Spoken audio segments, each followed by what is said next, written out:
Handak September gi message haipatang yingminar se ko card ki message ai tare ko rashi gi matungin tawra roige Sunday Monday Tuesday ko hari numajing popa ningthoka abo popa dumai tawraga adu doina yenga se ko do tang amada post to budin nang dare thabak sin mandana haidi hayeng hai tare ko date 2 do oina post tawra ge se gi video se nang hodare 1 da ai kadang matam kai thok ngam hodare to ahamba card se ai tare ko se dai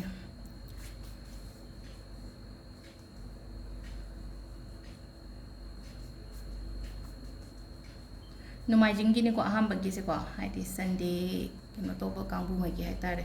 sida manga khatang lok thu thamage ko hana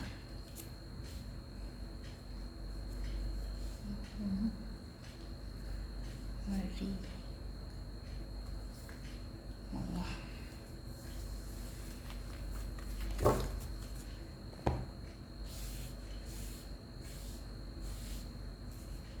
sila ko card mga sir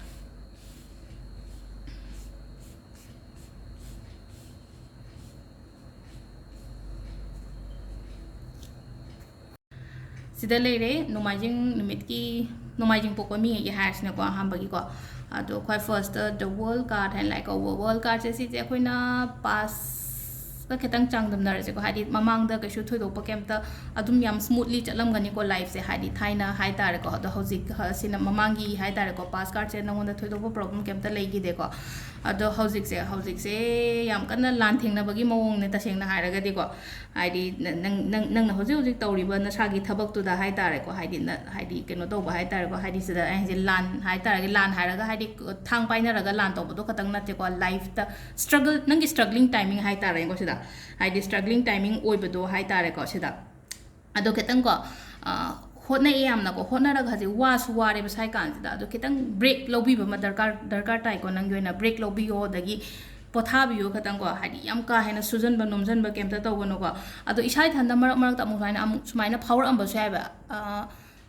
thaja da bu do ai se ko isai thanda thaja rak da ba ai se oiroidra ngammaroidra kaina khalak ba ai tare adu sida aina haida da ba haira ga di ko thaja wona sa thadi nangon da trust yourself adu ga ne ko nangi manungi hai tar ko nangi manungi power gari gra hai ta inner power gum ba se hai tar thajabi ba hai tar ko aduga keno ma soiba matam da ko hari nangon da na sa mathak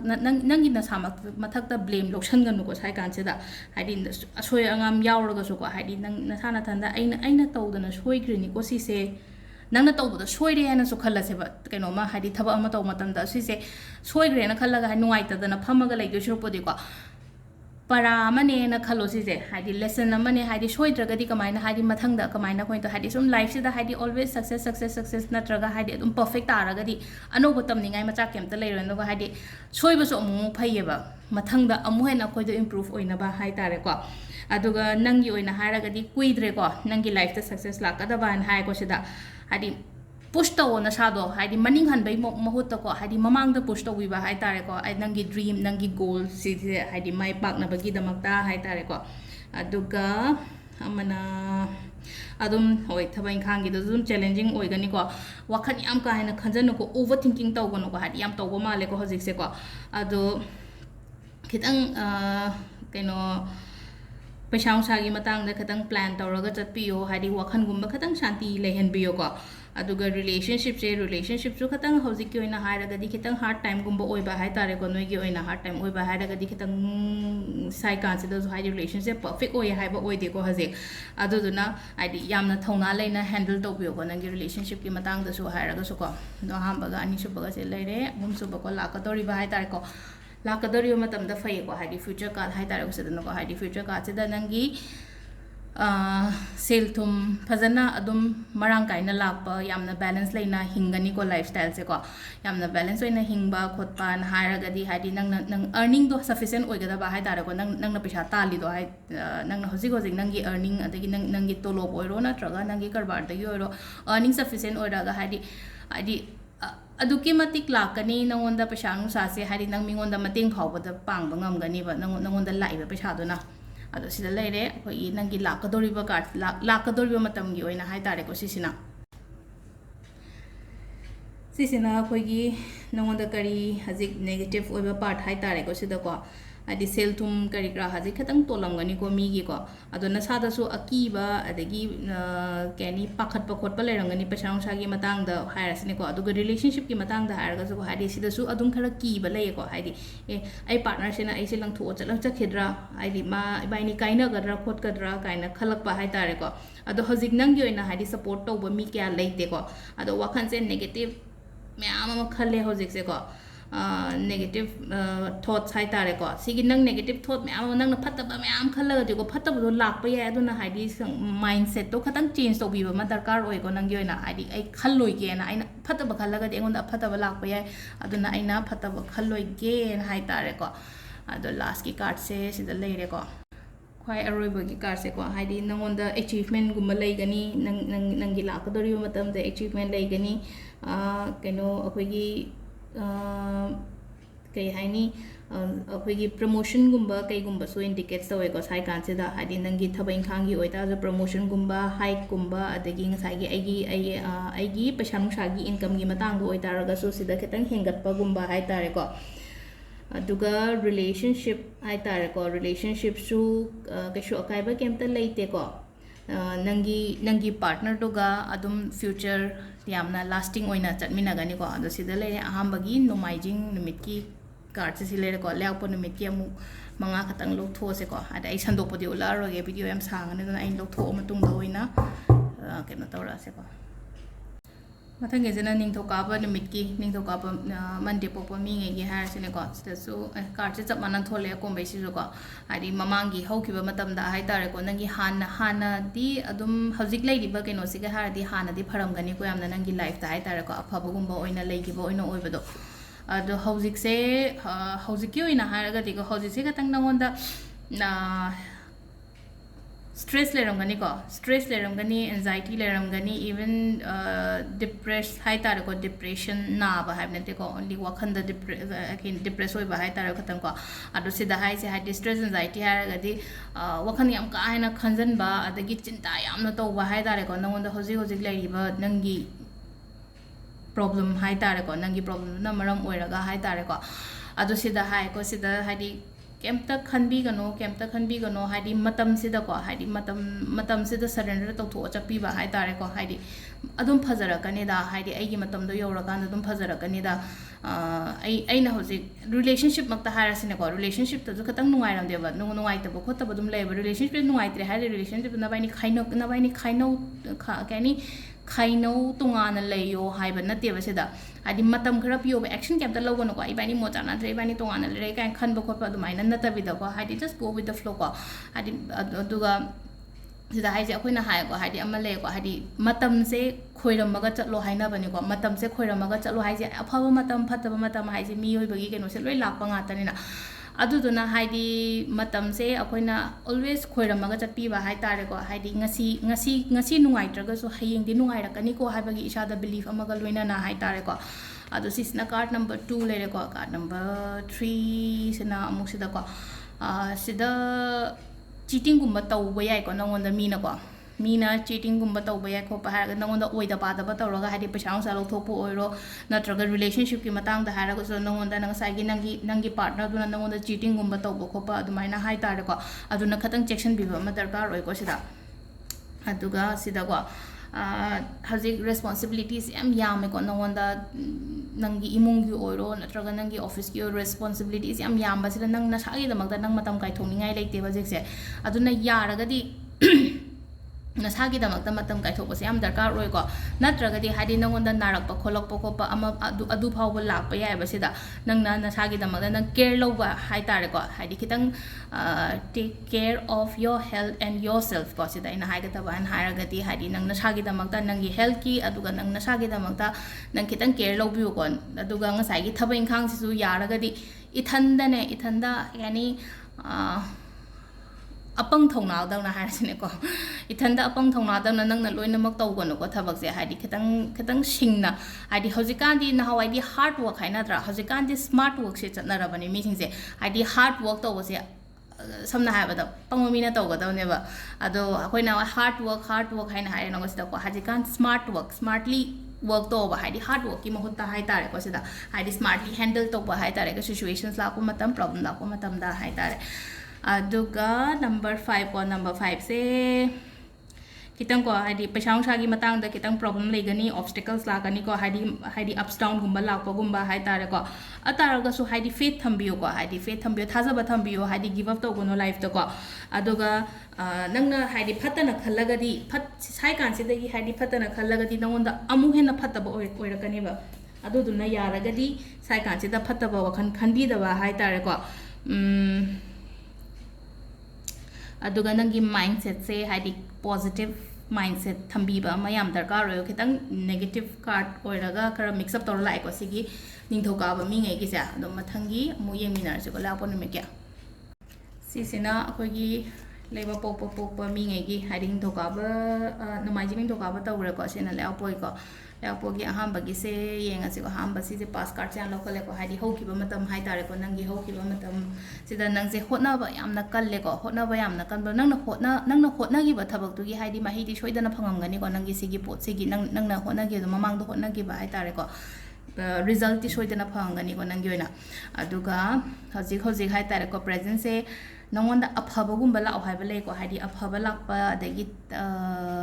pau nuai bagumba adagi nahange sum pallaga leramba thabakumba inkhang thaba inkhang hai tare ko haidi oyo hai ba hai tare ko hojik se har ta de handak tha se hai tare adagi chathok pakhot pa su le ko haidi lam chat pakhot pa ama ma su le ko relationship su ko haidi nahange mamang da khitang nungai traga so hojik ti haidi mamang ga haraga di sida pha ba hai bani ko relationship su ma sa mathan da haidi phagalak ba hai tare sai kan sida aduga ahum suba ko ahum suba se so haidi ahum sa future ka hai tare ko sisu phai ko sisu phai haraga ding sai gi sai kan se su nang na nahange khotna griba thabak mayam du gi haidi mahi phangwa matam hai tare ko sai sida aina mamang do hai gre ko sida haidi phogi mong da ka tawri ba mayam se akhoi gi nang na maru hun gi ba pot hai tare ko haidi maru hun gi ba pot kumba haidi si je mapan chara ini na si je mapan chara pai je ai na kai no ma invest to gi ba matam da aphaba lak pa ai gi result ai gi ai ngon da return lak pa hai tare ko haidi aphaba return gumba lak pa ko pa hai tare ko ada pesa nung cha ko phango ko lo aduga akhoi gi pregnancy gumba plan to ko pa so haidi positive result gumba la kani ko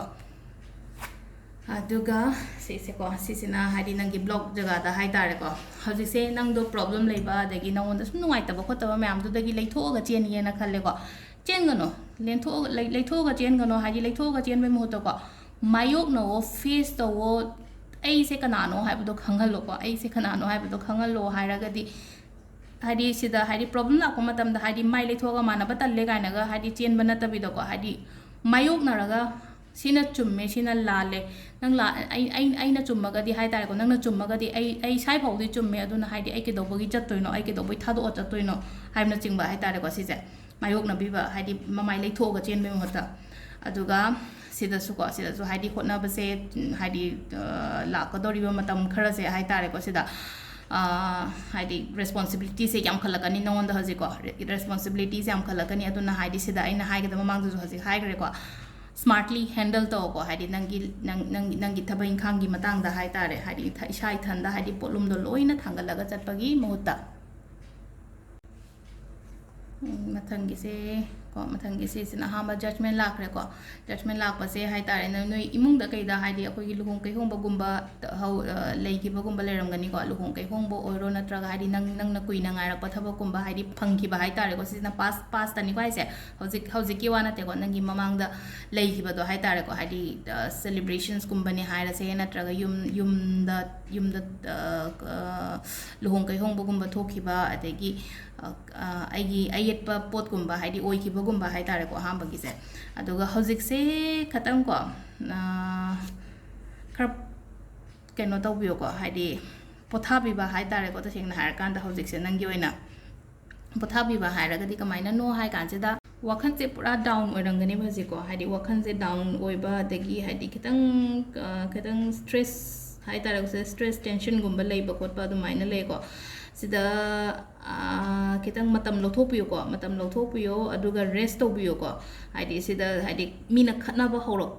mina natraga haidi nangi family na hai tare ko natraga even nangi relationship natraga nangi imana ba gumba ꯁꯤꯉꯩꯁꯦ ꯍꯥꯏꯇꯥꯔꯦ ꯅꯪꯒꯤ ꯁꯔꯥꯎꯟꯗꯤꯡꯗ ꯂꯩꯔꯤꯕ ꯃꯤ ꯃꯌꯥꯝꯗꯨꯅ ꯍꯥꯏꯗꯤ ꯈꯠꯅꯕꯒꯨꯝꯕ ꯍꯧꯔꯛꯄꯒꯨꯝꯕ ꯅꯪꯉꯣꯟꯗ ꯂꯩꯔꯝꯒꯅꯤꯀꯣ ꯑꯗꯨꯝ ꯑꯗꯨꯗꯨꯅ ꯍꯥꯏꯗꯤ ꯑꯗꯨꯝꯕ ꯈꯠꯅꯕ ꯂꯩꯕ ꯈꯣꯠꯄ ꯃꯌꯥꯝꯗꯣ ꯈꯤꯇꯪ ꯃꯥꯟꯅꯕꯤꯗꯕ ꯍꯥꯏꯇꯥꯔꯦꯀꯣ ꯇꯁꯦꯡꯅ ꯍꯥꯏꯔꯀꯥꯟꯗ ꯍꯥꯏꯗꯤ ꯃꯅꯤꯡ ꯑꯣꯏꯅ ꯍꯟꯕꯤꯔꯕ ꯅꯪꯒꯤ ꯈꯣꯡꯀꯥꯞꯇꯣ ꯍꯥꯏꯗꯤ ꯃꯅꯤꯡꯗ ꯑꯣꯏꯅ ꯃꯅꯤꯡꯗ ꯑꯣꯏꯅ ꯍꯟꯕꯤꯔꯛꯑꯒ ꯍꯥꯏꯗꯤ ꯃꯣꯏꯒ ꯈꯠꯅꯗꯣꯏ ꯁꯨꯔꯛꯄꯨꯗꯤ ꯍꯥꯏꯇꯥꯔꯦꯀꯣ ꯅꯪ ꯇꯣꯉꯥꯟꯅ ꯑꯣꯏꯅ ꯐꯖꯅ ꯄꯣꯠ ꯀꯩ ꯍꯥꯏꯅꯤ ꯑꯩꯈꯣꯏꯒꯤ ꯃꯦꯗꯤꯇꯦꯁꯟꯒꯨꯝꯕ ꯀꯩꯒꯨꯝꯕ ꯇꯧꯔꯒꯀꯣ ꯍꯥꯏꯗꯤ ꯅꯪꯒꯤ ꯃꯥꯏꯟ ꯀꯔꯤ ꯀꯔꯥ ꯃꯌꯥꯝꯁꯦ ꯍꯥꯏꯇꯥꯔꯦꯀꯣ ꯄꯨꯔꯥ ꯍꯥꯟꯅ ꯍꯤꯜ ꯇꯧꯕ ꯑꯃ ꯗꯔꯀꯥꯔ ꯑꯣꯏꯌꯦꯀꯣ ꯁꯤꯁꯦ ꯍꯧꯖꯤꯛꯀꯤ ꯑꯣꯏꯅ ꯍꯥꯏꯔꯒꯗꯤꯀꯣ ꯑꯗꯣ ꯔꯤꯂꯦꯁꯟshipꯁꯨ ꯈꯤꯇꯪ ꯅꯨꯡꯉꯥꯏꯇꯦꯀꯣ ꯑꯗꯣ ꯋꯥꯈꯜ ꯌꯥꯝꯅ ꯄꯤꯛꯁꯟꯒꯅꯨꯀꯣ ꯋꯥꯈꯜ ꯌꯥꯝꯅ ꯄꯤꯛꯁꯟꯒꯅꯣ ꯁꯤꯗ ꯍꯥꯏꯗꯤ ꯔꯤꯂꯦꯁꯟshipꯁꯦ ꯅꯨꯡꯉꯥꯏꯇ꯭ꯔꯦ ꯍꯥꯏꯔꯒ ꯁꯤꯗ ꯍꯥꯏꯗꯤ ꯀꯥꯏꯅꯧ ꯈꯣꯠꯅꯧ ꯍꯥꯏꯕ ꯀꯩꯝꯇ ꯑꯗꯨꯗꯤ ꯅꯠꯇꯦꯀꯣ ꯍꯥꯏꯗꯤ ꯌꯥꯝꯅ ꯍꯧꯖꯤꯛꯁꯦ ꯍꯥꯏꯗꯤ ꯋꯥꯈꯜ ꯐꯠꯇꯕ ꯆꯤꯟꯇꯥ ꯌꯥꯝ ꯀꯥ ꯍꯦꯟꯅ ꯈꯟꯖꯟꯕꯗꯣ ꯌꯥꯝ ꯍꯥꯏꯗꯤ ꯈꯤꯇꯪ ꯈꯟꯗ꯭ꯔꯁꯨ ꯌꯥꯕ ꯄꯣꯠꯇ ꯍꯥꯏꯇꯥꯔꯦꯀꯣ ꯑꯗꯣ ꯊꯕꯛ ꯏꯪꯈꯥꯡꯒꯤ ꯃꯇꯥꯡꯗ ꯍꯥꯏꯔꯒꯁꯨ ꯍꯥꯏꯗꯤ ꯀꯅꯥꯅꯣꯝ ꯂꯥꯛꯑꯒ ꯍꯥꯏꯗꯤ ꯅꯪꯉꯣꯟꯗ ꯃꯇꯦꯡꯒꯨꯝꯕꯕꯨꯗꯤ ꯄꯤꯕ ꯌꯥꯏꯌꯦꯅ ꯍꯥꯏꯀꯣ ꯁꯤꯗ ꯑꯗꯨꯒ ꯁꯤꯗ ꯍꯥꯏꯀꯣ ꯍꯥꯏꯗꯤ ꯃꯦꯗꯤꯇꯦꯁꯟ ꯄ꯭ꯔꯦꯛꯇꯤꯁ ꯇꯧꯀꯣ ꯁꯤꯗ ꯍꯥꯏꯗꯤ ꯃꯈꯨꯠꯁꯦ ꯂꯣꯟꯅꯔꯒ ꯂꯩꯇ꯭ꯔꯥ ꯃꯥꯁꯦ ꯃꯦꯗꯤꯇꯦꯁꯟ ꯇꯧꯒꯦ ꯍꯥꯏꯕꯒꯤ ꯃꯑꯣꯡꯗ ꯍꯥꯏꯇꯥꯔꯦꯀꯣ ꯑꯗꯨꯅ ꯑꯌꯨꯛꯁꯤꯗ ꯌꯥꯔꯒꯗꯤ ꯄ꯭ꯔꯦꯛꯇꯤꯁ ꯃꯦꯗꯤꯇꯦꯁꯟ ꯀꯣ ꯑꯍꯥꯟꯕꯗꯀꯣ ꯑꯗꯣ ꯑꯗꯨꯒꯤ ꯁꯤꯒꯤ ꯃꯇꯨꯡꯗ ꯍꯥꯏꯇꯥꯔꯦꯀꯣ ꯍꯧꯖꯤꯛꯀꯤ ꯁꯤꯗ ꯑꯩꯅ ꯏꯁꯥ ꯏꯊꯟꯗ ꯂꯥꯌꯦꯡꯕ ꯈꯣꯠꯄ ꯑꯃ ꯇꯧꯖꯈ꯭ꯔꯦꯅ ꯃꯦꯗꯤꯇꯦꯁꯟ ꯇꯧꯕ ꯉꯁꯥꯏꯒꯤ ꯃꯥꯟꯅꯗꯕ ꯈꯣꯠꯇꯕ ꯃꯣꯏꯒ ꯁꯤꯒꯨꯝꯕ ꯃꯌꯥꯝꯁꯦ ꯑꯩꯈꯣꯏꯅ ꯄ꯭ꯔꯦꯛꯇꯤꯁ ꯇꯧꯔꯒꯗꯤ ꯅꯪꯒꯤ ꯃꯊꯪ ꯂꯥꯛꯀꯗꯕ ꯀꯥꯔꯠꯁꯦ ꯅꯪꯉꯣꯟꯗ ꯍꯥꯏꯗꯤ ꯁꯛꯁꯦꯁꯀꯨꯝꯕ ꯄꯤꯕ ꯍꯥꯏꯇꯥꯔꯦꯀꯣ ꯁꯛꯁꯦꯁ ꯂꯩꯕ ꯅꯪꯒꯤ ꯂꯥꯏꯐꯇ ꯅꯪꯅ ꯅꯍꯥꯟꯈꯩ ꯈꯜꯂꯒ ꯂꯩꯔꯝꯕ ꯄꯣꯠ ꯆꯩ ꯀꯩꯀꯥ ꯂꯩꯅꯀꯣ ꯍꯥꯏꯗꯤ ꯑꯣꯏꯔꯛꯄꯒꯨꯝꯕ ꯍꯥꯏꯇꯥꯔꯦꯀꯣ ꯁꯥꯏ ꯀꯥꯟꯁꯤꯗ ꯁꯛꯁꯦꯁ ꯂꯩꯔꯛꯄ ꯍꯥꯏꯁꯦ ꯉꯁꯥꯏꯒꯤ ꯅꯪꯒꯤ ꯊꯕꯛ ꯏꯪꯈꯥꯡꯗꯁꯨꯀꯣ ꯍꯥꯏꯗꯤ ꯄ꯭ꯔꯃꯣꯁꯟ ꯂꯥꯛꯄ ꯑꯗꯒꯤ ꯄꯩꯁꯥ ꯅꯨꯡꯁꯥ ꯍꯦꯟꯒꯠꯂꯛꯄ ꯈꯣꯠꯄ ꯑꯗꯨꯝꯕ ꯃꯌꯥꯝꯗꯣ ꯂꯣꯏ ꯂꯥꯛꯇꯣꯏꯅꯤꯀꯣ ꯁꯥꯏ ꯀꯥꯟꯁꯤꯗ ꯑꯗꯩ ꯏꯚꯟ ꯔꯤꯂꯦꯁꯟship ꯐꯥꯎꯕꯗ ꯍꯥꯏꯗꯤ ꯁꯥꯏ ꯀꯥꯟꯁꯤꯗꯗꯤ ꯐꯒꯠꯂꯛꯀꯅꯤꯀꯣ ꯌꯥꯝꯅ ꯑꯗꯣ ꯁꯤꯗꯁꯨ ꯉꯥꯏꯔꯦꯀꯣ ꯁꯤꯗꯁꯨ ꯉꯥꯏꯔꯦ ꯁꯤꯗ ꯒꯤꯞ ꯑꯞ ꯇꯧꯕ ꯑꯃ ꯌꯥꯗ꯭ꯔꯦꯀꯣ ꯁꯤ ꯀꯥꯔꯠꯁꯤꯗ ꯑꯃꯨꯛ ꯍꯥꯏꯗꯤ ꯕ꯭ꯂꯣꯛ ꯖꯒꯥꯗ ꯂꯥꯛꯏꯁꯦ ꯍꯥꯏꯗꯤ ꯋꯥꯈꯟꯁꯦ ꯍꯥꯏꯗꯤ ꯋꯥꯔꯦꯅ ꯐꯝꯗꯣꯛꯑꯒ ꯂꯩꯒꯅꯨꯀꯣ ꯍꯧꯖꯤꯛ ꯍꯥꯏꯗꯤ ꯅꯪꯅ ꯐꯝꯗꯣꯛꯑꯒ ꯂꯩꯔꯒꯗꯤ ꯅꯪꯒꯤ ꯑꯣꯏꯒꯗꯕ ꯅꯪꯒꯤ ꯂꯥꯛꯀꯗꯕ ꯊꯕꯛ ꯃꯌꯥꯝꯗꯣ ꯑꯝꯇ ꯑꯣꯏꯔꯣꯏꯀꯣ ꯑꯗꯨꯅ ꯍꯥꯏꯗꯤ ꯁꯤꯗ ꯍꯥꯏꯗꯤ ꯇꯟꯗꯕ ꯍꯥꯏꯇꯥꯔꯦꯀꯣ ꯁꯥꯏ ꯀꯥꯟ ꯍꯥꯏꯗꯤ ꯅꯪ ꯇꯜꯂꯝꯒꯅꯤ ꯍꯥꯏꯕꯗꯤ ꯅꯠꯇꯦꯕ ꯉꯁꯥꯏꯒꯤ ꯑꯩ ꯊꯕꯛꯁꯤꯅ ꯑꯣꯏꯔꯛꯇ꯭ꯔꯕꯅꯤ나 ꯑꯩ ꯇꯣꯛꯑꯒꯦꯗ ꯀꯥꯏꯅ ꯈꯜꯂꯛꯄ ꯍꯥꯏꯇꯥꯔꯦꯀꯣ ꯇꯧꯒꯅꯣ ꯑꯗꯨꯗꯣ ꯒꯤꯞ ꯑꯞ ꯇꯧꯕꯤꯗꯕ ꯍꯥꯏꯇꯥꯔꯦꯀꯣ ꯑꯗꯨꯝ ꯅꯍꯥꯟꯉꯩ ꯅꯪꯅ ꯍꯣꯠꯅꯔꯤꯕ ꯑꯗꯨꯃꯥꯏꯅ ꯑꯗꯨꯝ ꯐꯖꯅ ꯍꯣꯠꯅꯕꯤꯕ ꯁꯤꯁꯦ ꯑꯗꯨꯒ ꯑꯃꯅꯀꯣ ꯁꯤꯗ ꯂꯥꯁꯀꯤꯁꯦ ꯁꯤꯗ ꯅꯪꯅ ꯀꯨꯏꯅ ꯉꯥꯏꯔꯛꯄ ꯄꯣꯠꯀꯨꯝꯕꯁꯦ ꯍꯥꯏꯗꯤ ꯁꯤꯗꯀꯣ ꯍꯥꯏꯗꯤ ꯔꯤꯖꯜꯠꯁꯦ ꯐꯪꯉꯣ ꯈꯣꯠꯂꯣ ꯍꯥꯏꯕ ꯍꯥꯏꯇꯥꯔꯦꯀꯣ ꯁꯥꯏ ꯀꯥꯟꯁꯤꯗ ꯑꯗꯣ ꯔꯤꯂꯦꯁꯟshipꯀꯤ ꯑꯣꯏꯅ ꯍꯥꯏꯔꯒꯗꯤ ꯁꯤꯁꯦ ꯅ꯭ꯌꯨꯇ꯭ꯔꯦꯜ ꯔꯤꯗꯤꯡꯅꯦ ꯀꯩꯝꯇ ꯍꯥꯏꯗꯤ ꯔꯤꯂꯦꯁꯟship ꯐꯩ ꯐꯠꯇꯦ ꯀꯩꯝꯇ ꯍꯥꯏꯔꯣꯀꯣ ꯑꯗꯨꯒ ꯊꯕꯛ ꯏꯪꯈꯥꯡꯒꯤ ꯑꯣꯏꯅ ꯍꯥꯏꯔꯒꯗꯤ ꯑꯗꯨꯝ ꯁꯤꯒꯤꯁꯦ ꯑꯐꯕ ꯂꯥꯛꯄ ꯑꯣꯏꯌꯦꯀꯣ ꯑꯗꯣ ꯁꯤꯗ ꯂꯩꯔꯦ ꯑꯩꯈꯣꯏꯒꯤ ꯀꯩꯅꯣꯒꯤ ꯍꯥꯏꯇꯥꯔꯦꯀꯣ ꯁꯤꯁꯦ ꯀꯩꯅꯣꯒꯤ ꯌꯨꯝꯖꯀꯩꯁ ꯑꯣꯏꯔ ꯃꯥꯜꯂꯦꯀꯣ ꯂꯥꯄꯣꯒ ꯇꯧꯈ꯭ꯔꯦ ꯁꯤ ꯌꯨꯝꯖꯀꯩꯁ ꯑꯣꯏꯗꯣꯏꯅꯦ ꯃꯊꯪꯒꯤ ꯁꯤꯅ ꯀꯩꯅꯣ ꯌꯨꯝꯖꯀꯩꯁ ꯐꯥꯎꯕ ꯂꯣꯏꯈ꯭ꯔꯦꯅꯀꯣ ꯁꯒꯣꯜꯁꯦꯟ ꯅꯨꯃꯤꯠꯀꯤ ꯍꯥꯏꯇꯥꯔꯦꯀꯣ ꯁꯒꯣꯜꯁꯦꯟ ꯅꯨꯃꯤꯠꯀꯤ ꯑꯍꯥꯟꯕꯒꯤ ꯁꯤꯁꯦ ꯈ꯭ꯋꯥꯏ ꯐꯥꯔꯁꯇ ꯍꯥꯏꯗꯤ ꯑꯍꯥꯟꯕ ꯂꯧꯈꯠꯄꯁꯦ ꯍꯥꯏꯗꯤ ꯄꯥꯁ ꯄ꯭ꯔꯦꯖꯦꯟ ꯐ꯭ꯌꯨꯆꯔ ꯑꯩꯅ ꯂꯧꯈꯠꯄꯅꯤꯀꯣ ꯑꯩꯅ ꯂꯧꯈꯠꯂꯤ ꯃꯉꯥ ꯁꯟꯗꯣꯏꯁꯦꯀꯣ ꯍꯥꯏꯗꯤ ꯄꯥꯁꯇ ꯍꯥꯏꯗꯤ ꯅꯪꯉꯣꯟꯗ ꯅꯪꯅ ꯍꯥꯏꯗꯤ ꯈꯜꯂꯒꯗꯪ ꯂꯩꯈꯤꯕ ꯊꯕꯛꯀꯨꯝꯕ ꯌꯥꯝ ꯂꯩꯌꯦꯀꯣ ꯅꯪꯅ ꯊꯕꯛ ꯑꯣꯏꯅ ꯄꯥꯡꯊꯣꯛꯍꯧꯗꯕ ꯍꯥꯏꯇꯥꯔꯦꯀꯣ ꯅꯪꯒꯤ ꯄꯥꯁꯀꯤ ꯑꯣꯏꯅ ꯍꯥꯏꯔꯒꯗꯤ ꯅꯪꯉꯣꯟꯗ ꯅꯪꯅ ꯇꯧꯒꯦꯅ ꯈꯟꯈꯤꯕ ꯃꯌꯥꯝ ꯑꯃꯗꯤ ꯂꯩ ꯑꯗꯨꯒ ꯍꯥꯏꯗꯤ ꯊꯕꯛ ꯑꯣꯏꯅ ꯄꯥꯡꯊꯣꯛꯄ ꯑꯝꯇ ꯉꯝꯈꯤꯗ꯭ꯔꯦꯀꯣ ꯑꯍꯥꯟꯕꯒꯤꯗꯤ ꯂꯥꯛꯏꯕ ꯀꯥꯔꯠꯁꯦꯀꯣ ꯑꯗꯨꯒ ꯑꯅꯤꯁꯨꯕꯁꯦꯀꯣ ꯍꯧꯖꯤꯛꯁꯦ ꯀꯔꯤꯒꯤꯅꯣꯗꯤ ꯈꯪꯗꯦ ꯅꯪꯉꯣꯟꯗ ꯋꯥꯈꯜ ꯅꯨꯡꯉꯥꯏꯇꯕ ꯌꯥꯝꯅ ꯂꯩꯌꯦꯀꯣ ꯍꯥꯏꯗꯤ ꯅꯪꯉꯣꯟꯗ ꯆꯤꯟꯇꯥ ꯀꯔꯤ ꯀꯔꯥ ꯂꯩꯕ ꯍꯥꯏꯇꯥꯔꯦꯀꯣ ꯑꯗꯣ ꯁꯤ ꯀꯥꯟꯁꯤꯗ ꯀꯃꯥꯏꯅ ꯍꯥꯏꯒꯦ ꯍꯥꯏ ꯀꯥꯟꯁꯤꯗꯀꯣ ꯍꯥꯏꯗꯤ ꯅꯪꯒꯤ ꯆꯤꯟꯇꯥꯗꯨꯗꯒꯤ ꯊꯣꯛꯄꯤꯔꯛꯑꯣ ꯅꯪꯅ ꯎꯡꯉꯒ ꯁꯨꯝ ꯂꯩꯔꯒꯗꯤ ꯅꯪꯉꯣꯟꯗ ꯑꯐꯕ ꯑꯣꯏꯔꯣꯏꯀꯣ ꯍꯥꯏꯗꯤ ꯅꯪꯉꯣꯟꯗ ꯑꯐꯕ ꯂꯥꯛꯄ ꯃꯇꯝꯗ ꯍꯥꯏꯇꯥꯔꯦ ꯎꯕ ꯐꯪꯉꯔꯣꯏꯕ ꯅꯪꯅ ꯎꯡꯉꯤꯉꯩꯗ ꯍꯥꯏꯇꯥꯔꯦ ꯁꯤꯗ ꯑꯗꯨꯗꯨꯅ ꯌꯥꯔꯒꯗꯤ ꯅꯪꯒꯤ ꯋꯥꯈꯟꯗꯣ ꯍꯥꯏꯇꯥꯔꯦꯀꯣ ꯍꯥꯏꯗꯤ ꯋꯥꯈꯟꯗꯣ ꯂꯦꯠ ꯒꯣ ꯇꯧꯍꯟꯈꯤꯕ ꯌꯥꯝ ꯗꯔꯀꯥꯔ ꯑꯣꯏꯀꯣ ꯁꯤꯗ ꯍꯥꯏꯗꯤ ꯆꯠꯍꯟꯈꯤꯕ ꯍꯥꯏꯇꯥꯔꯦꯀோ ꯐꯠꯇꯕ ꯋꯥꯈꯟ ꯅꯨꯡꯉꯥꯏꯇꯕ ꯊꯧꯗꯣꯛꯀꯨꯝꯕ ꯑꯩꯒꯤ ꯂꯥꯏꯐꯇ ꯊꯣꯛꯈꯤꯕ ꯈꯣꯠꯈꯤꯕ ꯂꯩꯔꯒꯗꯤꯀꯣ ꯍꯥꯏꯗꯤ ꯑꯩꯉꯣꯟꯗ ꯂꯣꯁ ꯂꯩꯈꯤꯕ ꯅꯠꯇ꯭ꯔꯒ ꯔꯤꯂꯦꯁꯟshipꯇ ꯍꯥꯏꯇꯥꯔꯦꯀꯣ ꯍꯥꯏꯗꯤ ꯀꯥꯏꯅꯈꯤꯕ ꯂꯩꯈꯤꯕ ꯈꯣꯠꯈꯤꯕ ꯑꯃ ꯍꯥꯏꯗꯤ ꯁꯤ ꯊꯕꯛ ꯏꯪꯈꯥꯡ ꯈꯛꯇꯪꯒꯤ ꯋꯥ ꯅꯠꯇꯦꯀꯣ ꯔꯤꯂꯦꯁꯟshipꯀꯤ ꯃꯇꯥꯡꯗꯁꯨ ꯍꯥꯏꯔꯁꯦꯕꯀꯣ ꯔꯤꯂꯦꯁꯟshipꯀꯤ ꯃꯇꯥꯡꯗꯁꯨ ꯍꯥꯏꯔꯁꯦ ꯀꯃꯥꯏꯅꯅꯣ ꯍꯥꯏ ꯀꯥꯟꯁꯤꯗ ꯔꯤꯂꯦꯁꯟshipꯁꯦ ꯍꯥꯏꯗꯤ ꯑꯃꯁꯤꯅ ꯑꯩ ꯅꯕꯥꯏꯅꯤꯁꯦ ꯀꯥꯏꯅꯈ꯭ꯔꯦꯀꯣ ꯑꯗ ꯉꯁꯥꯏ ꯀꯥꯏꯅꯈꯤꯕ ꯃꯤꯗꯨꯒꯤꯗꯃꯛꯇ ꯁꯨꯝ ꯈꯜ ꯂꯩꯕꯗꯣ ꯉꯁꯥꯏꯒꯤ ꯅꯪꯉꯣꯟꯗ ꯅꯪꯒꯤ ꯂꯥꯏꯐꯇ ꯍꯥꯏꯗꯤ ꯑꯐꯕ ꯃꯤ ꯂꯥꯛꯄ ꯃꯇꯝꯗ ꯎꯕ ꯐꯪꯉꯔꯣꯏꯕ ꯅꯪꯅ ꯎꯡꯉꯒ ꯂꯩꯔꯕꯅꯤꯅ ꯍꯥꯏꯗꯤ ꯃꯤ ꯑꯃꯅ ꯍꯥꯏꯗꯤ ꯅꯪꯉꯣꯟꯗ ꯄ꯭ꯔꯄꯣꯖꯦꯜ ꯑꯃ ꯄꯤꯔꯛꯀꯦ ꯍꯥꯏꯔꯒꯁꯨ ꯃꯥ ꯋꯥꯈꯜ ꯅꯨꯡꯉꯥꯏꯇ ꯃꯥꯜꯂꯦ ꯍꯥꯏꯔꯣꯏꯒꯦ ꯀꯥꯏꯅ ꯈꯜꯂꯛꯄꯒꯨꯝꯕ ꯍꯥꯏꯇꯥꯔꯦ ꯑꯗꯣ ꯁꯦꯝ ꯊꯕꯛ ꯏꯪꯈꯥꯡꯒꯤ ꯃꯇꯥꯡꯗꯁꯨꯀꯣ ꯍꯥꯏꯗꯤ ꯅꯪꯅ ꯃꯃꯥꯡꯒꯤꯗ ꯍꯥꯏꯗꯤ ꯅꯪꯒꯤ ꯅꯨꯡꯉꯥꯏꯇꯕ ꯊꯧꯗꯣꯛ ꯀꯔꯤ ꯀꯥ ꯂꯩꯈꯤꯕ ꯃꯌꯥꯝꯗꯣ ꯑꯗꯨ ꯁꯨꯝ ꯎꯡꯉ ꯂꯩꯕꯅꯤꯅ ꯅꯪꯉꯣꯟꯗ ꯑꯐꯕ ꯂꯥꯛꯄ ꯃꯇꯝꯗ ꯅꯪꯉꯣꯟꯗ ꯅꯪꯅ ꯎꯕ ꯐꯪꯗꯕ ꯍꯥꯏꯇꯥꯔꯦꯀꯣ ꯁꯥꯏ ꯀꯥꯟꯁꯤꯗ ꯑꯗꯨꯅ ꯊꯣꯛꯄꯤꯔꯛꯑꯣ ꯋꯥꯈꯜ ꯆꯦꯟꯖ ꯇꯧꯕꯤꯌꯣ ꯂꯦꯠ ꯒꯣ ꯇꯧꯍꯜꯂꯣ ꯄꯥꯁꯇꯤ ꯄꯥꯁꯅꯦ ꯍꯧꯈ꯭ꯔꯗꯤ ꯍꯧꯈ꯭ꯔꯦꯀꯣ ꯍꯥꯏꯗꯤ ꯄꯥꯁꯇꯣ ꯈꯟꯖꯤꯜꯂꯒ ꯂꯩꯕꯤꯗꯕ ꯍꯥꯏꯇꯥꯔꯦꯀꯣ ꯄꯥꯁꯀꯤ ꯐꯠꯇꯕꯗꯣ ꯑꯗꯨꯝ ꯈꯜꯂ ꯂꯩꯔꯒꯗꯤ presentꯁꯨ ꯐꯔꯣꯏ ꯑꯗꯨꯅ ꯑꯗꯨꯒ ꯐ꯭ꯌꯨꯆꯔꯁꯨ ꯐꯔꯣꯏ ꯑꯗꯨꯅ ꯍꯥꯏꯗꯤ ꯆꯠꯍꯟꯈꯤꯕꯁꯦ ꯌꯥꯝ ꯐꯩꯀꯣ ꯐꯠꯇꯕ ꯄꯥꯔꯠꯁꯤꯗꯤ ꯍꯥꯏꯗꯤ ꯂꯥꯏꯐꯇꯒꯤ ꯁꯨꯝꯖꯤ ꯁꯤꯠꯄꯗꯧ ꯁꯤꯠꯇꯣꯛꯄꯤꯀꯣ ꯍꯥꯏꯗꯤ ꯄꯨꯟꯁꯜꯂꯒ ꯐꯥꯖꯤꯜꯂꯒ ꯊꯝꯒꯅꯨꯀꯣ ꯑꯩꯒꯤ ꯑꯣꯏꯅ ꯍꯥꯏꯔꯒꯗꯤꯀꯣ ꯑꯗꯣ ꯁꯤꯗꯅ ꯑꯃꯨꯛ ꯖꯁꯃꯦꯟ ꯂꯩꯔꯦꯀꯣ ꯖꯁꯃꯦꯟ ꯂꯩꯕꯁꯦ ꯖꯁꯃꯦꯟ ꯂꯥꯛꯄꯁꯦ ꯍꯥꯏꯗꯤꯀꯣ ꯍꯥꯏꯗꯤ ꯂꯨꯍꯣꯡꯕ ꯈꯣꯠꯄꯁꯤꯗꯀꯣ ꯍꯥꯏꯗꯤ ꯃꯦꯔꯤꯖꯀꯨꯝꯕꯁꯨ ꯑꯗꯨꯝ ꯂꯩꯌꯦꯀꯣ ꯁꯣꯏꯀꯥꯟꯁꯤꯗ ꯃꯦꯔꯤꯖ ꯂꯩꯌꯦ ꯑꯗꯒꯤ ꯀꯩ ꯍꯥꯏꯅꯤ ꯑꯩꯈꯣꯏꯒꯤ ꯅꯪꯒꯤ ꯌꯦꯠꯅꯕ ꯈꯣꯠꯅꯕ ꯂꯩꯔꯒꯁꯨ ꯁꯥꯏ ꯀꯥꯟꯁꯤꯗ ꯍꯥꯏꯇꯥꯔꯦꯀꯣ ꯍꯥꯏꯗꯤ ꯃꯥꯏ ꯄꯥꯛꯄꯒꯨꯝꯕ ꯂꯩꯕ ꯍꯥꯏꯇꯥꯔꯦꯀꯣ ꯁꯤ ꯅꯪꯒꯤ ꯂꯥꯛꯀꯗꯧꯔꯤꯕ ꯐ꯭ꯌꯨꯆꯔ ꯀꯥꯟꯁꯤꯗꯀꯣ ꯑꯐꯕ ꯂꯥꯛꯄ ꯈꯣꯠꯄ ꯑꯗꯨꯃꯥꯏꯅ ꯍꯥꯏꯇꯥꯔꯦ ꯁꯤ ꯀꯥꯟꯁꯤꯗ ꯑꯗꯨꯒ ꯁꯤꯗꯀꯣ 9 of cups ꯍꯥꯏꯅ ꯂꯥꯛꯑꯦꯀꯣ ꯁꯤꯗ ꯈꯤꯇꯪꯅꯦ ꯃꯦꯅꯤꯐꯦꯁ ꯇꯧꯀꯣ ꯍꯥꯏꯗꯤ ꯇꯧꯕꯤꯔꯝꯃꯣꯏꯀꯣ ꯍꯥꯏꯗꯤ ꯅꯪꯅ ꯃꯦꯅꯤꯐꯦꯁ ꯇꯧꯔꯒꯗꯤ ꯐꯪꯒꯅꯤꯕ ꯁꯤꯗ ꯑꯗꯨ ꯅꯪ ꯍꯥꯏꯗꯤ ꯅꯪ ꯀꯌꯥ ꯂꯥꯏꯊꯣꯛꯄ꯭ꯔꯥ ꯈꯣꯠꯄ꯭ꯔꯥ ꯅꯠꯇ꯭ꯔꯒ ꯇꯧꯕ ꯁꯪꯗꯕ꯭ꯔꯥ ꯈꯪꯗ꯭ꯔꯦꯀꯣ ꯑꯗꯨꯗꯨꯅ ꯌꯥꯔꯒꯗꯤ ꯍꯥꯏꯗꯤ ꯃꯦꯅꯤꯐꯦꯁꯇꯦꯁꯟꯁꯦ ꯈꯤꯇꯪ ꯇꯧꯕꯤꯕ ꯍꯥꯏꯇꯥꯔꯦ ꯃꯦꯅꯤꯐꯦꯁ ꯇꯧꯔꯒꯗꯤ ꯅꯪ ꯂꯣꯏꯅꯃꯛ ꯐꯪꯒꯅꯤ ꯑꯗꯨꯗꯨꯅ ꯌꯥꯔꯒꯗꯤ ꯃꯦꯅꯤꯐꯦꯁꯇꯦꯁꯟ ꯈꯤꯇꯪ ꯀꯩꯅꯣ ꯇꯧꯕꯤꯌꯣ ꯑꯗꯨꯃ ꯂꯩꯔꯦ ꯑꯗꯨꯒ ꯍꯥꯏꯗꯤ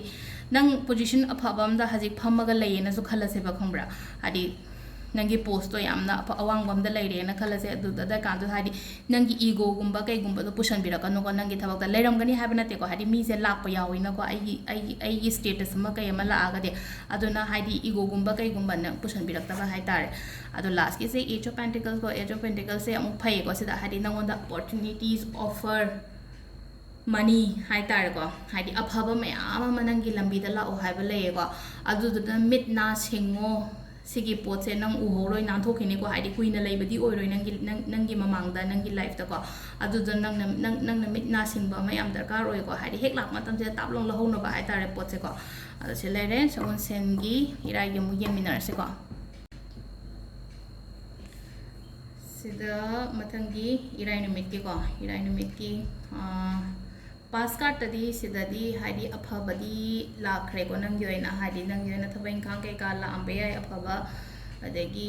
ꯂꯝꯒꯨꯝꯕ ꯆꯠꯂꯝꯕ ꯌꯥꯏ ꯃꯃꯥꯡꯗꯀꯣ ꯈꯤꯇꯪ ꯀꯣꯏꯕ ꯆꯠꯊꯣꯛꯄ ꯈꯣꯠꯄ ꯑꯃ ꯍꯥꯏꯇꯥꯔꯦꯀꯣ ꯑꯗꯨꯃꯥꯏꯅ ꯆꯠꯈꯤꯕ ꯈꯣꯠꯈꯤꯕ ꯂꯩꯌꯦ ꯑꯐꯕ ꯑꯣꯏꯅ ꯂꯥꯛꯈꯤꯕ ꯑꯣꯏꯌꯦꯀꯣ ꯅꯪꯒꯤ ꯃꯃꯥꯡꯒꯤ ꯍꯥꯏꯗꯤ ꯑꯍꯥꯟꯕ ꯀꯥꯔꯠꯁꯦ ꯍꯥꯏꯇꯥꯔꯦ ꯅꯪꯒꯤ ꯍꯧꯈꯤꯕ ꯃꯇꯝ ꯈꯔꯁꯤꯒꯤ ꯃꯃꯥꯡꯗ ꯍꯥꯏꯇꯥꯔꯦꯀꯣ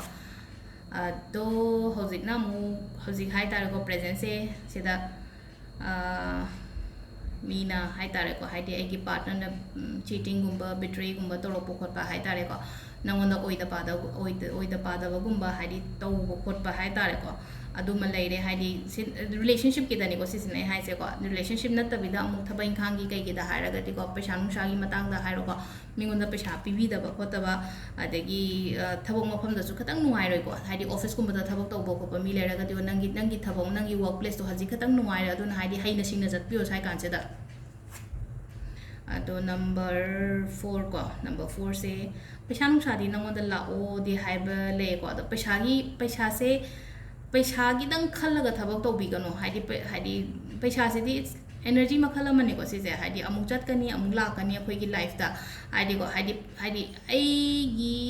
इम्पोर्टेंट हाइतारेको नंगी फैमिली दना हेन खतंग केनो तौबीबा हाइतारेको इम्पोर्टेंस पीबीबा हाइतारे पैसा तालिने न पैसा नुंगामरी नुमिताव पैसा ताली इमु मनुंग द कइदा मतंग केम पीदबदो अंका पैसा अदुम तौलेबा हाइतारेको अदुमाइना तौबो ओइरगदि खतंग थादोपियोको हाइदि तौद्रगदि याम फरेको अदुमाइना तौदबो तादि हाइदि पैसा नुंसा फजना पायो हाइबा ओयको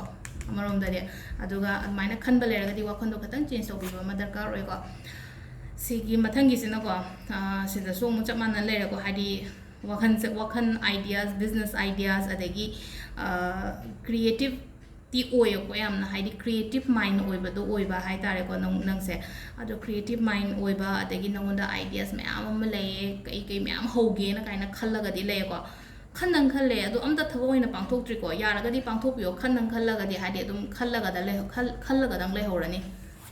अदुगा लास्ट की कार्ड से को लास्ट की कार्ड से अमुक सिदा हाइजेको हाइदि यामना वरीड ओइबा हाइतारको एक्स्ट्रा वरीड ओइबा हाइतार याम खंजनबा अदगी सिदा हाइतारको सिदा खतंग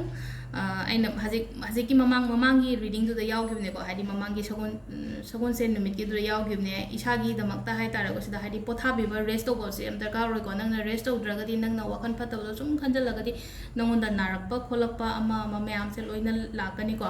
अदगी रिलेशन सिदा si laiba card ko hadi nang meditation ka tang tobiyo ko hadi meditation se ngasai gi aina chakra mak natraga su music apikpa hadi yamna silent keno to ba music ama lena yam ingba music kumba hai tare ko adum ba mathabi raga minute tra amuk tang mir shalaga ne hadi keno to bangam bre ngo hadi meditate to bangam bre meditate to hadi wakan me am khalak pa ko meditation to hor ko matam da tumina ai gi music to khatang tar hadi kemta wakan me am do loina keno divert tong na bagi damang ta kamai to gada ge hai kanjida shor nang na holi ba shor do na focus to biyo aidi shor je honjan ba matam amale na ko honjan ba sida na haidi kyam sang na hol tawra ga ta ai shor je honjalani ko minute tara hol tawra thamo adu gi matung da nangi shor do thado obo haidi second tara hai tar ko minute tara hai shor je honjalani na ko shor je ina shor je chingjal la matung da count over 1 2 3 4 5 6 7 8 9 10 adu matung da nangi shor do thado pa hai tar count tara to biraga thado pi ba dai tawra ga haidi ko minute manga tara muktang sima to bi ko do sida leire akogi rai gisina sida leire ko do mathangi thangjagi mathangi last ki thangje numit ki local asi ko thangje numit se ahamba haidi se pass hai tare ko pass da nangonda thabak inkhang hai tare ko nangonda thabak oiro karbar oiro mayam ama lakhi ko aidi nangna choose to basida karamba choose to ge haibado aidi adugi result makha da dum la ani ko nangna tawki ba thabak tugi matungina hai tare ko ado nangna choose to gi badugi thabak tu matungina haidi nangna paisa thadagi ba khot ki ba oire na khallase ba ko haidi nangna si je phagadra indi khallaga tawki ba pot oi ba hai tare ko ado sida mathangi lai sida haidi ka je phatre haragadi nangonda hojing mangi ba khot ki ba soidana leram gani ba sida mamang da nangna haidi pot se kana gani di khallaga tawki ba aduga hojik se kana da ba hai tare ko ado kana dre na sida ko haidi nangna hojik yamna wakan khanjan gano ko sida ko haidi makha ta ba nangonda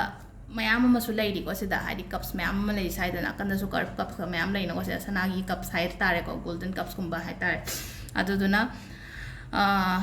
lesson ne na khando haidi life ki lesson ne na khando hai tare aina mamang da phajana thijallaga ta hogda ba thabak to handak ti phajana thijallaga taurage aduga sida su haidi mang gare haidi mang gare na haidi amang ba du da onjala lay do shuru puti haidi lakada ba da tung do oina yengbi ba hai tare ko same like relationship to so haidi mi khan ba matam da hai tare ko ari nongon da la ambe ai ko mi anhum la ena khala se mi anhum la pa se nang na di ac se phai en da khala he loina ra kan dek nuai ra ta ba gum ba ko adum ba gum ba so dum lay ko sida ko aduga hoi sida gi amu hai nga sai gi nang aina se hai se haidi ka che mari wari sumai tor oi lak tore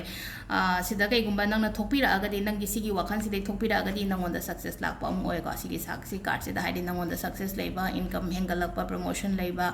relationship fazana lakpa khopa dumaina hai tare ko hajik se paisa hai tare ko nang yoina hai tare ko haidi paisa da ne hena focus to bodo sida ko haidi paisa da haidi family da gi hena paisa da ne hena focus to ba adagi haidi hajik je thabak ani natraga haidi khanjana raga ko ai je si housira natraga si housira kaina haidi yamna chamam na ba kaino ma lerangani ko isa da hojek haidi potse haidi si tousira natraga si tousira haibado aru sida phajana khanda biraga ko haidi mamang da soi grena khalaga di sida phajana khanda biraga handak se de ko ai phajana haidi research to matung da sigi potsina haidi result sina kamaina lakadage khandara matungda nangna action lobi ga daba hai tare ko to mi khana chaina ba ma yadre ko sai kan sida mi khana chaina ba ketang clarity bu biro ko life ta ko haidi mi khana ba gumba leraga di adudagi thopi rak pa gumba hai tare ko aduga ketang wakhan se ketang haidi na shanti lehan biyo aduduga haidi amu hena pharakani ko haidi wakhan shanti lehan ba haraga di ko hai fattaba wakhan se khanbidaba ai tare ko nangi oina fattaba wakhan se khanbidaba